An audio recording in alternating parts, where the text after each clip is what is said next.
সুপ্রিয় দর্শক শ্রোতা, আসসালামু আলাইকুম। আমন্ত্রণ জানাচ্ছি অঞ্চলভিত্তিক সাংস্কৃতিক অনুষ্ঠান নিবেদন দেখার জন্য। সুজলা সুফলা শস্য শ্যামলা শান্ত স্নিগ্ধ মাধুর্যে বিরাজমান আমাদের এই প্রিয় যশোর জেলা। যশোর শহরতলির বকচর মুরলীতে অবস্থিত ঐতিহ্যবাহী সাংস্কৃতিক প্রতিষ্ঠান উপমহাদেশের বিখ্যাত দানবীর হাজী মোহাম্মদ মহসিন ট্রাস্টের বিভিন্ন প্রতিষ্ঠানের মধ্যে একটি মহসিন সাহিত্য ও সাংস্কৃতিক পরিষদ। মহসিন সাহিত্য ও সাংস্কৃতিক পরিষদ এবং যশোরবাসীর পক্ষ থেকে সবাইকে জানাই প্রীতি ও শুভেচ্ছা। আমাদের প্রথম নিবেদন যশোর জেলার পরিচিতিমূলক সমবেত সঙ্গীত।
প্রেমের চিরায়ত শাশ্বত বাণী ও আকুতি নিবেদন করছে প্রেমিকের উদ্দেশ্যে তার প্রেমিকা। তার প্রেম নিবেদন লাইলি মজনু, শিরি ফরহাদ, পারুল দেবদাসের উপাখ্যানের মতোই চিরভাস্বর। এমন কিছু প্রেমের আকুতি নিবেদন করছে আমাদের এবারের শিল্পী শেফালি।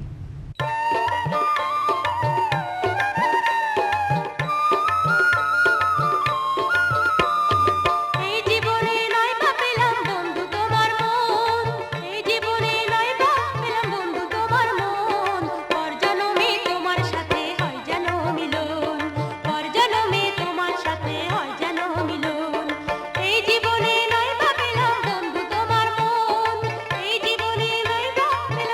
তোমার মন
এক মায়াময় স্বপ্নজাল। ভালোবাসার মানুষটির তাই সব কিছুই লাগে সুন্দর, মনোহর।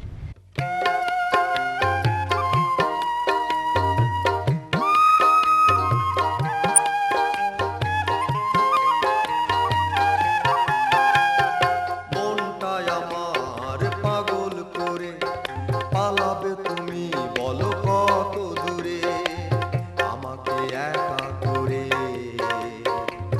আর কত কাল বলো থাকবে দূরে আমি পারি না বুঝাতে তোমায় আমি পারি না বুঝাতে তোমায় এই মন কত যে ভালোবাসে তোমায়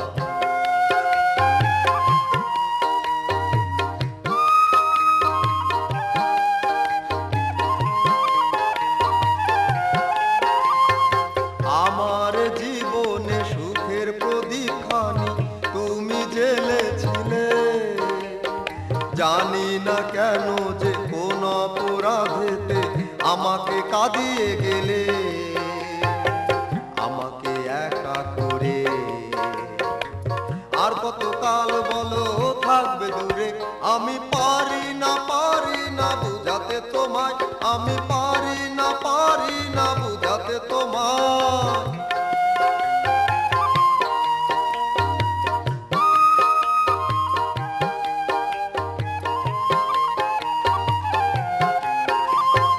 কখনো যদি বা হারানো দিন ভেবে আমাকে মনে পড়ে দেখে যেও তুমি আজও আছি বসে তোমারই পথ চেয়ে আমাকে একা করে আর কত কাল বলো থাকবে দূরে আমি পারি না বুঝাতে তোমায় আমি পারি না বুঝাতে তোমায় এই মন কত যে ভালোবাসে তোমায়।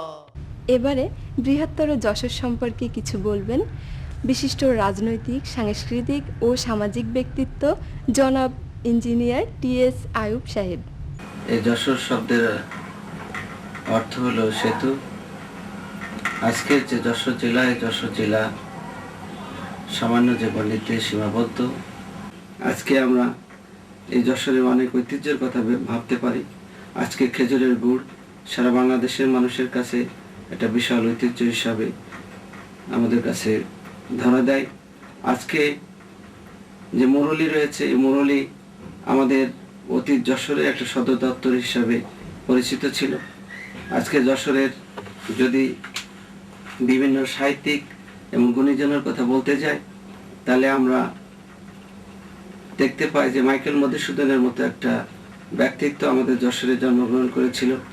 আমাদের কবি গোলাম মোস্তফার মতো লোক আমাদের যশোরে জন্মগ্রহণ করেছিল। ডক্টর নিহারঞ্জন গুপ্তর মতো লোক যশোরে জন্মগ্রহণ করেছিল। আজকে মনোজ বসুর মতো লোক যশোরে জন্মগ্রহণ করেছিল। আজকে বিভিন্ন শিল্পীর কথা যদি আমরা চিন্তা করি তাহলে দেখতে পাই রবি শঙ্করের মতো লোক এই যশোরে জন্মগ্রহণ করেছিল। আজকে উদয় শঙ্করের মতো লোক যশোরে জন্মগ্রহণ করেছিল। আজকে সুলতানের মতো লোক এই যশোরে জন্মগ্রহণ করেছিল। এমনইভাবে আমরা বিভিন্ন মনীষী এবং গুণী ব্যক্তিদের জন্মের মধ্য দিয়ে আমরা এই যশোরে যারা এখন যশোরে বসবাস করি তাদের সমৃদ্ধ, তাদের সমাবেষ্টিত অবস্থায় যশোরবাসী আজকে অত্যন্ত গর্বিত। আমি মনে করি যে যশোরের যে অতীত ঐতিহ্য আছে এবং ছিল, আজকে আমরা যারা আছি নবীন প্রজন্মের যে সমস্ত লোকজন আছি এই ঐতিহ্যকে ধরে রাখা আমাদের উচিত। এই ঐতিহ্যের উপর দাঁড়িয়ে অতীতের সংস্কৃতিকে, অতীতের সমস্ত কর্মকাণ্ডকে, অতীতের গুণীজন এবং মনীষীদের তাদের ব্যক্তি জীবনকে যদি আমরা নিজেদের জীবনে কাজে লাগিয়ে এই যশোরকে যদি আরো পরিপূর্ণভাবে আমরা গড়ে তুলতে পারি তাহলে আমরা সার্থক হব বলে মনে করি।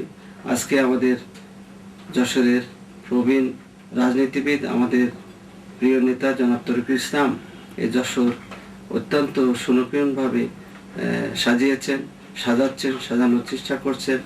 আমরা এমনইভাবে সকল লোক সামাজিকভাবে, রাজনৈতিকভাবে, প্রশাসনিকভাবে যদি সবাই এগিয়ে আসি তাহলে যশোর আরো ভালো হবে বলে আমি বিশ্বাস করি। আমাদের এবারের পরিবেশনা একটি গানের সাথে নৃত্য।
মিষ্টি পানে সুনামে খ্যাত আমাদের এই বৃহত্তর যশোরের লোকগাথার উপর রচিত একটি আঞ্চলিক ভাষায় গান।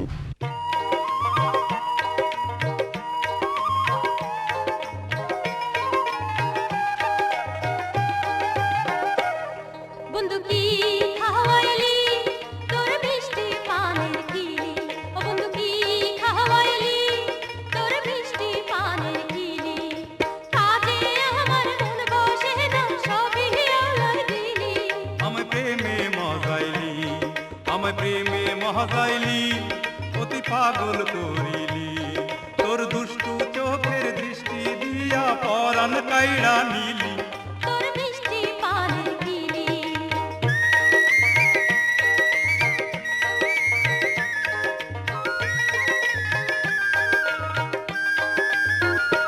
ও তোর পানির তুঝা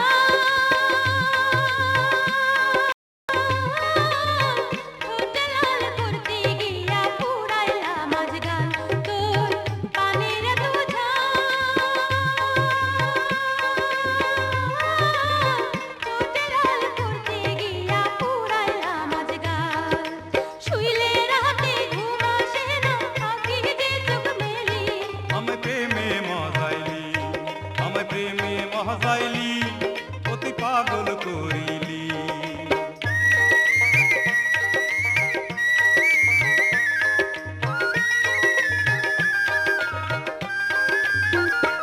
ও তোর রূপের এত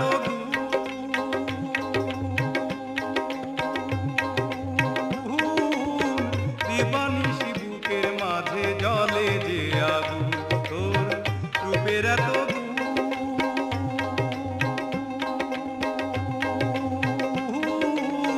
দিবানিশি বুকের মাঝে জলে যে আগুন কোনো কাজে মন বসে না অন্তর পুড়াই গেলি তোর মিষ্টি পানের কিলি আমায় প্রেমে মজাইলি তোর মিষ্টি পানের কিলি আমায় প্রেমে মজাইলি তোর মিষ্টি পানের কিলি অতি পাগল করিলি।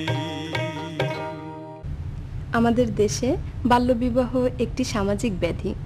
বাল্যবিবাহ প্রতিরোধের জন্য আমাদের সবাইকে এগিয়ে আসা উচিত। এ বিষয়ে এবার একটি ছোট্ট নাটিকা এবং সর্বনাশ। না না না, তোমার এই প্রস্তাব আমি কিছুতেই মাইনে নিতে পারবো না। প্রত্যেক কাজের মধ্যে একটা মিল আছে, মানে আছে, তাই বলে। আরে মোটি ভাই, তুমি যেরকম ভাবতেছো সেরকম না।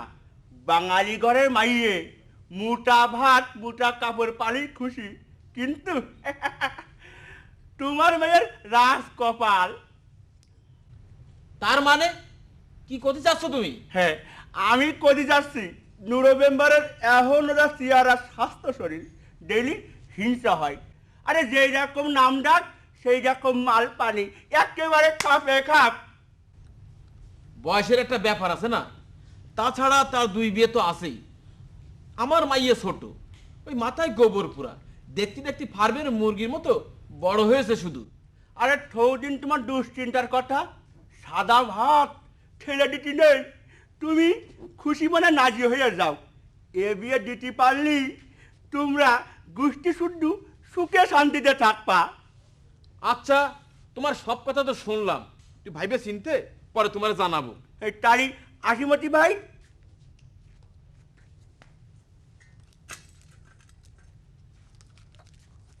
আশিমতি ভাই, আসসালামু আলাইকুম। আলাইকুম। পাখি ঘটক ভাই, তুমি মনে করো না আমি গরিব বলে বোকা বলে আমার বুদ্ধি দেওয়ার কেউ নেই। আরে কারা? সুমন মিয়া, রনি মিয়া না? কনে যাচ্ছেন? আমি তো আপনাদের কাছেই। কি বিষয় মতি চাচা, কেমন আছেন? আপনার তো গত শুক্রবার সকালে ডাক্তার অমলবাবুর কাছে যাওয়ার কথা, আপনি তো গেলেন না। ডাক্তারবাবু তো বাচ্চা বুড়ো মিলায়ে 15-20 জন রুগী দেখে চলে গেলেন। আপনারা যদি আমার মায়েরে লেখাপড়া না শিখতেন তাহলে তো চোখ থাকতো ময়না অন্ধই থাকতো। এখন সে বই পড়ে, চিঠি পড়ে পাড়ার লোকেকে শুনতে পারে। আমি ভারী মুসিবতে আছি, আমার একটা বুদ্ধি পরামর্শ দেন। কেন, কি হয়েছে খুলে বলেন তো। আমার ওই নাবালিকা মাইয়ে ময়না, তার কি বিয়ের বয়স হয়েছে? ও বিয়ের কি বোঝে? আমাকে নুরু মেম্বার বারবার পাখি ঘটকের পাঠাচ্ছে, বড় বড় লোভ দেখাচ্ছে, কি যে করি। আমি সুমন ও ডাক্তারবাবু মিলে এই বিষয়ে পরে আপনার সাথে কথা বলবো। আর আমি এখন যাই।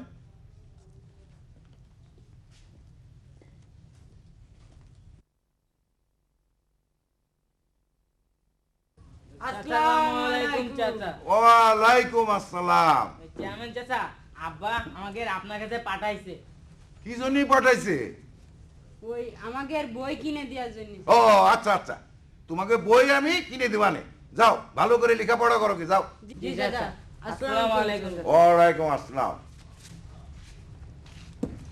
যাই কোন চাচা, আপনার কথার কোনো দাম নেই। ওই গেলবার আপনি আমারে ঘরে টিন দিতে চাইলেন, কইলেন যে সামনের বারে নিস। এবারেও তো পাওয়ার কোনো ভাত দেখতেছি নে, সামনে তো ঝড় বর্ষা আইসে গেল। চুপ কর, ছোট মুখী বড় কথা। মহব্বত চাচা, কত দেহি, আমার সব আছে, খালি কি নেই। চাচা আপনার কপাল নেই। হ্যাঁ, তুই ঠিক কইছিস, আমার কপাল নেই। ওই যে তোর বড় চাচিরে যখন বিয়ে করে নিয়ে আসলাম, খুব ছোট দেখে বিয়ে করে নিয়ে আসলাম। ও মা, এই সাল পাউলতি যে এসে মরে গেল। তোর ওই 2 নম্বর চাচি, তার নিজের কোনো মুরত নেই, কয় পরের বাচ্চাই নে বসো। চাচা সেদিনকে যে ওই পাখি ঘটক রে ওই মতি চাচার মাইয়ে ময়না বুঝজনি পাঠাইলেন, সেই ঘটক আপনারে না পাইয়ে আমারে সব কয়ে গেছে। সব ঠিকঠাক, আগামীকাল সেই ঘটক আবার আসবে চাচা। আমি জানতাম পাখি ঘটক ঠিকই মতি মিয়ারে রাজি করাতে পারবে।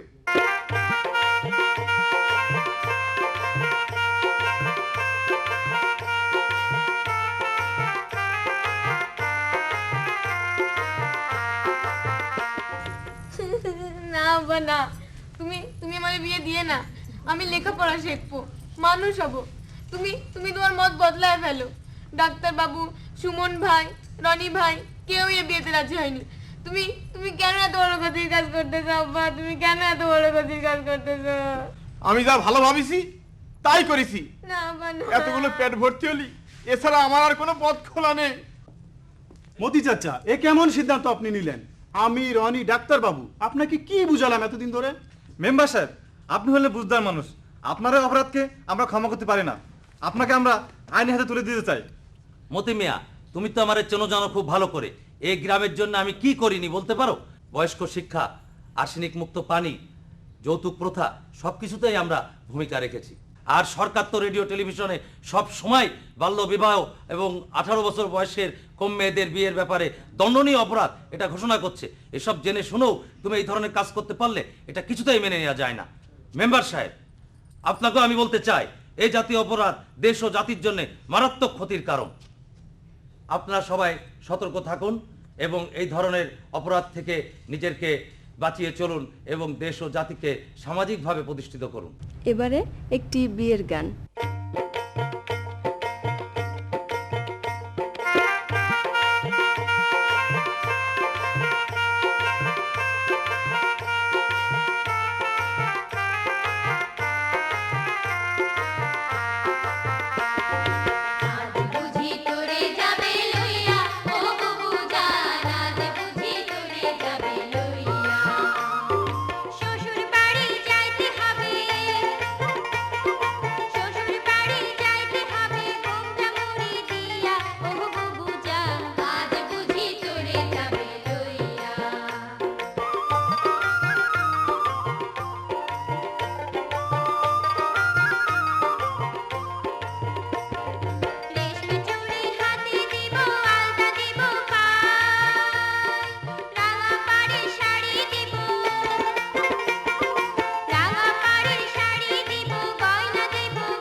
সবাইকে যশোর আসার আমন্ত্রণমূলক সঙ্গীত পরিবেশনার মাধ্যমে শেষ হবে আমাদের আজকের সাংস্কৃতিক অনুষ্ঠান।